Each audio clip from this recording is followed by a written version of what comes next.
It's good. It's nice and sunny outside, so I'm really happy about that. And I heard the flowers are coming out, so yay. Yeah, it just doesn't make all the difference in the world. I know. Yeah, I know. Great thing. It's Yes. great to be busy.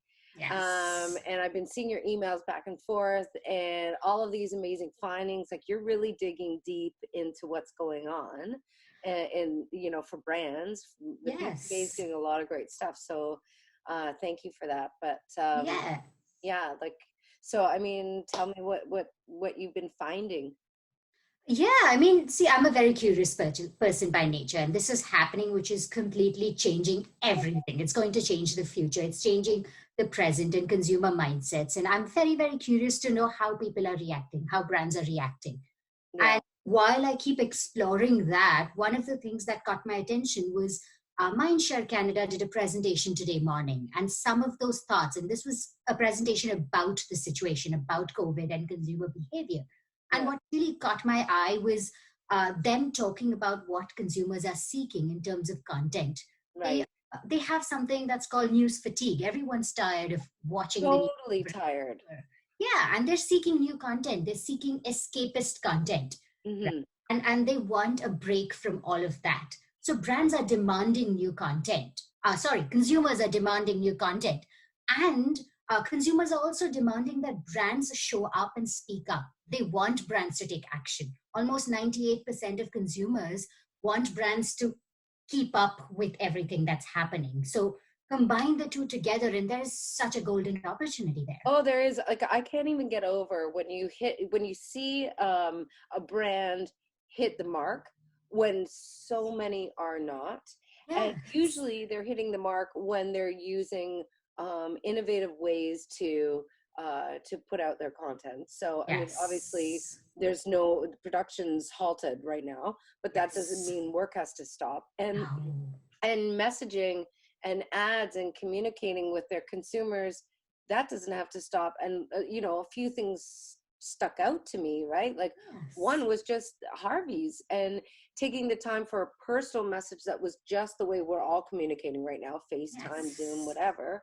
um Instead of, what I find just turning me off right now are the ads that you know, we're taking this ad time to say thank you to, you know, like we've heard all of that. And I mean, at first they were great, but I feel like brands need to be constantly changing their Yes. message, and it Yes. can be more agile to do that now without having a big production crew doing a shoot. Yes. And I think it's also about the balance about who you are as a brand. Don't forget that in this scenario. And an Yeah. example of that is the Dove ad that's come up, right? Oh, Dove is about real so women. And they've amazing. taken photographs of frontline workers and then shown the scars on their face. And it's so impactful. But you look at that and you know it's a Dove ad because it resonates with the brand. Yeah. And they've used unique production technique. They've used photographs. Who Yeah. would have thought of a photograph in an ad? Yeah, and it stopped me in my tracks because I was like, Yes. it made me think of the other day when I had to go out for my family, and I came back with, and like, you know, it was It's it real. felt like a horrible experience. And then when I saw it on the healthcare workers, I thought they have to live with that for hours upon hours upon hours with everything else that they're dealing with too. Yes, Yeah. it's real, it's authentic, it tugs at you, right? Yeah. And it's done in a different way. Yeah, Done ads done in, in a different way. yes. Okay, so Haem, how can you Yes. create content, really great content and creative content when you don't have a production crew? Yeah. I mean, it's difficult, right? You have so many methods out there. You can get innovative with the how, which is you can draw user generated content. Zoom videos are coming back. Uh, Home videos are there. That's another aspect. I really want to see drone cameras happening. I've Yeah, seen FaceTime photo shoots coming up. So there's so many techniques, and people can get innovative with how they can do it. yeah. Okay, well, you know what? Let's talk to some people. Let's get somebody on the Zoom. You wanna Absolutely. let's zoom up Alibi, the I ladies think at that's a great Alibi Content. idea. All right, Yes, I'm gonna get yes. them on the phone here, on the phone, on the Zoom. It's What are we? Yeah, okay. I know. Okay. Okay, I'm gonna get them on the Zoom. Okay. Hi, ladies. So we have got the beautiful women of Alibi Content here joining us. Haem, you wanted me to reach out, so I did. So Jessica Benjamin, right? Hello. Thank you so much for having us, ladies. It's wonderful to actually have a reason to put on pants today. So thank you. Yes. I hear you. Some of us are. I won't go. Some of us are. Pants and a blazer. And Anna, who I've been practicing your name, Wasylenki.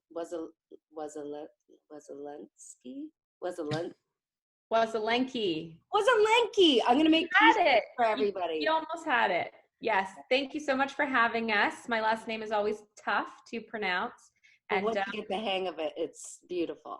It just rolls right out. Thank you.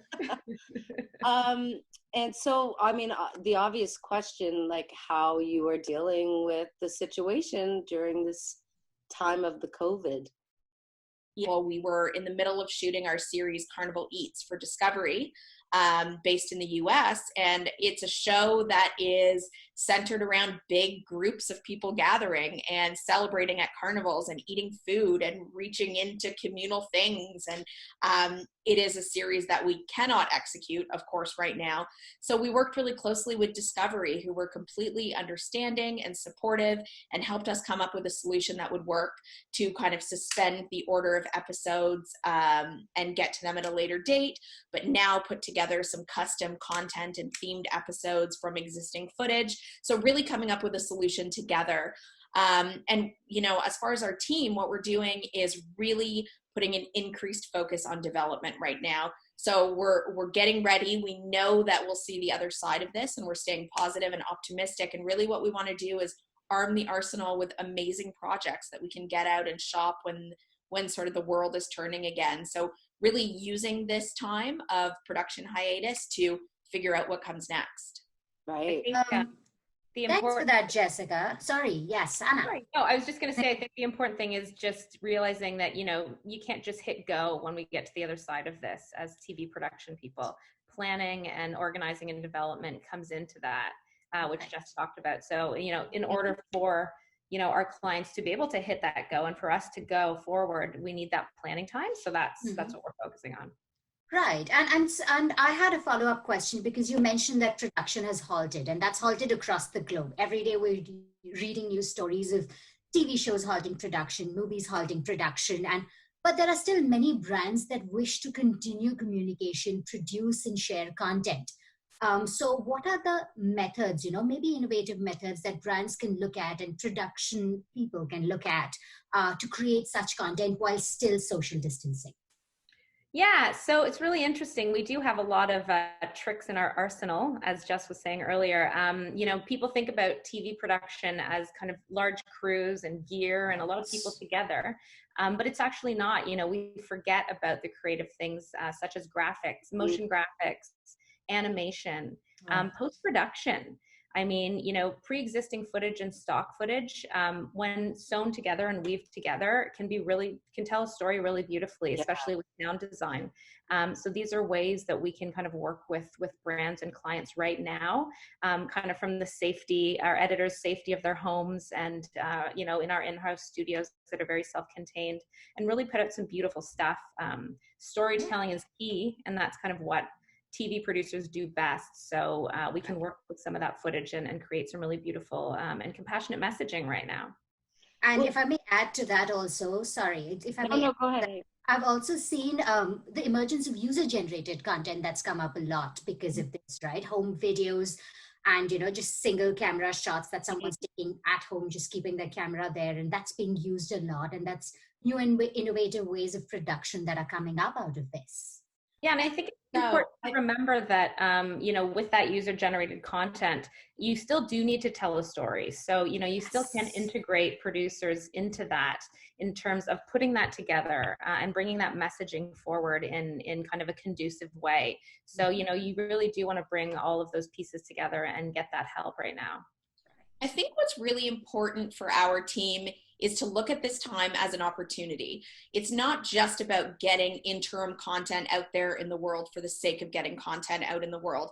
Let's really look at this challenging time as a reason to challenge ourselves as creative producers, as strategists, as brand experts, you know.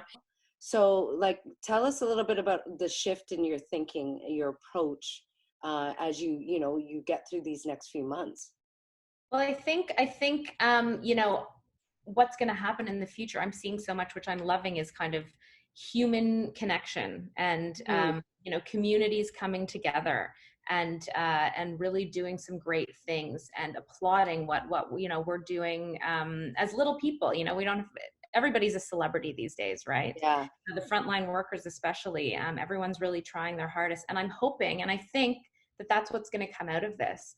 And I actually think branded entertainment is finally going to get the place that it needs now, because consumers are going to now care about, they're going to be loyal to the brands that they care about, that have shared values, that are connecting with communities. And I think if brands don't have that in their media mix right now, they're going to be behind. Brands have been talking. We've been talking the talk for so long. I think now is finally the time to walk the walk. Oh, absolutely. And Haem maybe mentioned something from the Mindshare report that Yes. That was so amazing. The report mentioned that, consumers want content right now, and consumers also want brands to start speaking up and showing that they are there.